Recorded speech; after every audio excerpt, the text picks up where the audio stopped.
Winifred McNeil is a working artist located in Jersey City, New Jersey. She holds 2 degrees in sculpture, a BFA from Boston University and an MFA from Queens College, CUNY. In addition to sculpture, Winifred also specializes in drawing with graphite pencil, relief work, acrylic paintings, and watercolor paintings. As an educator, she taught internally at St. Stephen's School in Rome and later at New Jersey University, where she is Professor Emeritus. Following her return to the U.S., Winifred became a curator of education at Jersey City Museum.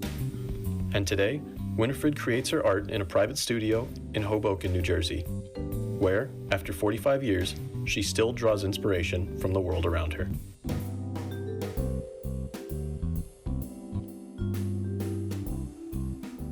Welcome to Garden State of the Arts. I'm Savannah Rinaldi, and here today I have Winifred McNeil. Thank you so much for joining us today. I'm very happy to be here. Thank you for asking me.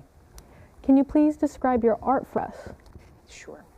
Well, I'm an artist who works across several different disciplines.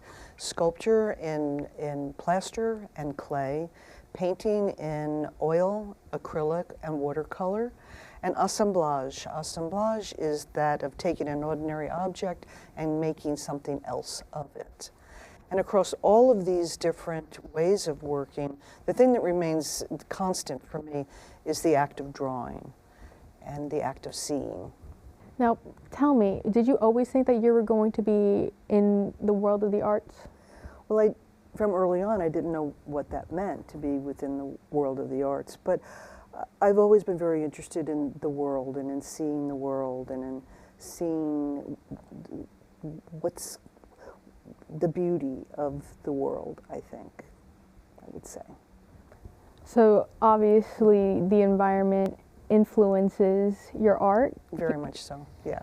So kind of explain that to me. Would you see something and imagine drawing on it to make the painting? Yeah, absolutely.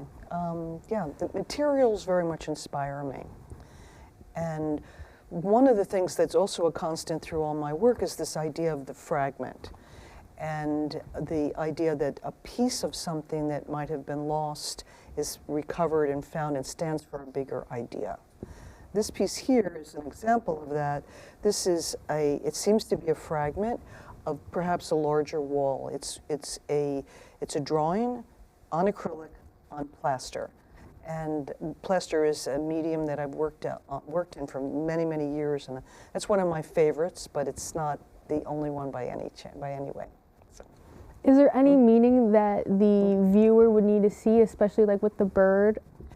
Well, the other thing I'm also thinking of is this moment that is, it's another way of thinking about the fragment. It's a moment that's about to change. The bird in the sky is only there for a fraction of an instant. It's a glimpse. So a glimpse is also a way of thinking about the fragment. Tell us about the impactful moments in your art journey that have stayed with your connections. Sure. A big moment in my journey was living in Rome, Italy for 8 years.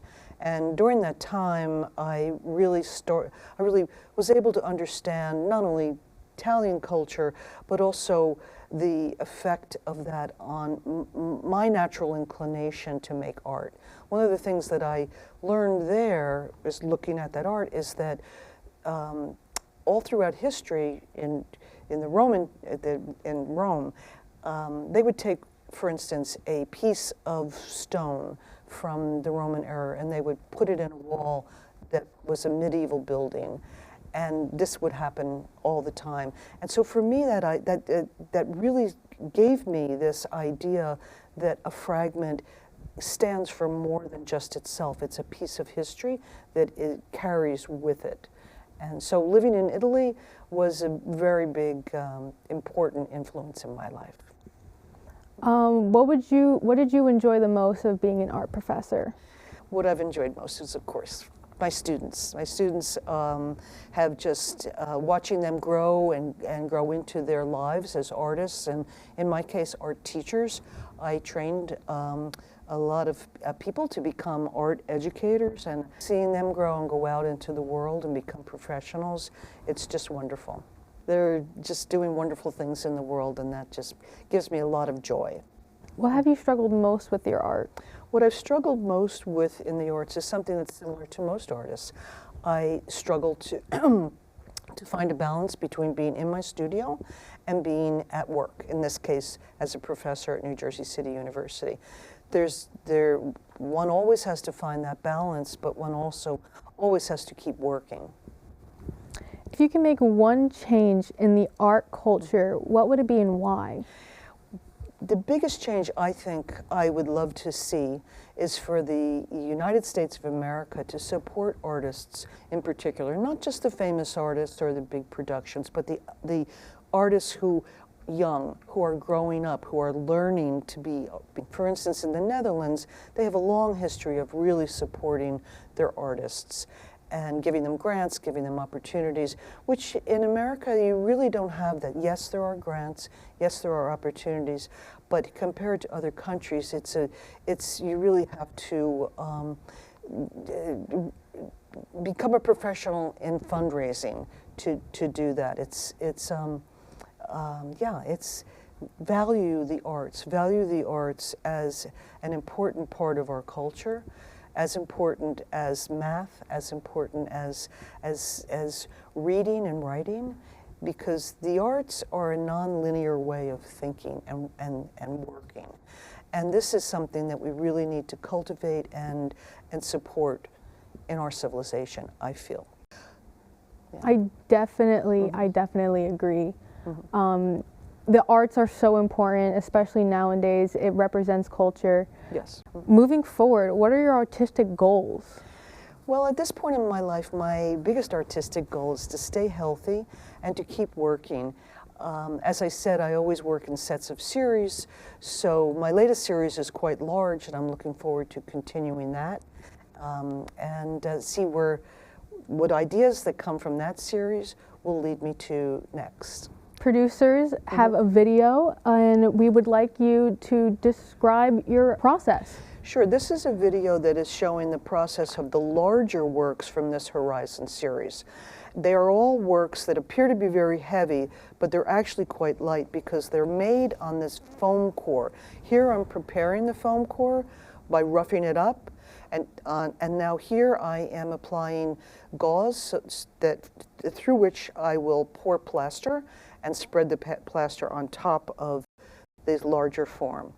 The plaster is mixed first in a liquid form, of course, and then I spread it across this form.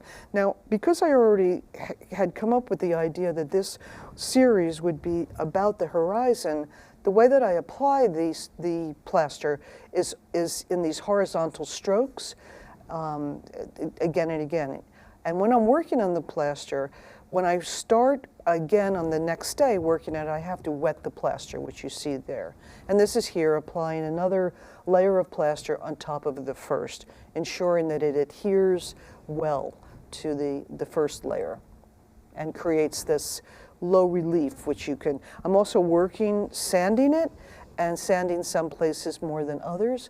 Again, getting this low relief, which is the landscape of this particular group that I'm making. On average, how many layers of plaster do you think you need for like pieces like this? For these, at minimum 3 and more, but not too much, because I don't want to add weight to these pieces more than I absolutely need to. So there are places in here where, right here, for instance, I'm touching up places that weren't quite right. Here you see me applying the acrylic, which I've diluted so that it almost has a watercolor effect. And I did that so that the acrylic which is really a plastic acrylic, so that the plastic aspect of the acrylic didn't take precedent over the surface of the plaster itself. And I like working with the plaster on these because if you look at them, they seem to be quite heavy. But as you can see by my picking it up and moving it, it's not heavy at all. Applying the acrylic so lightly, it allows me to draw, as you just saw. It was really beautiful. So that connects with the big pieces that you have? Correct. These I made as small little trial pieces or bozzetti that give me, I selected the colors on these and I selected the general, the proportions of where the horizon would be and what I wanted to. I've done about 15 of these. They're all a little bit different. I just brought one today. But here we have plaster, acrylic, pencil. Thank you. It was a very beautiful, beautiful piece of art. Thank you. It's gorgeous. I do love this one too. I love the colors in it. Thank you so much for joining us today. I really enjoyed speaking with you. Thank you so much. As I did to speaking to you. Thank you so much.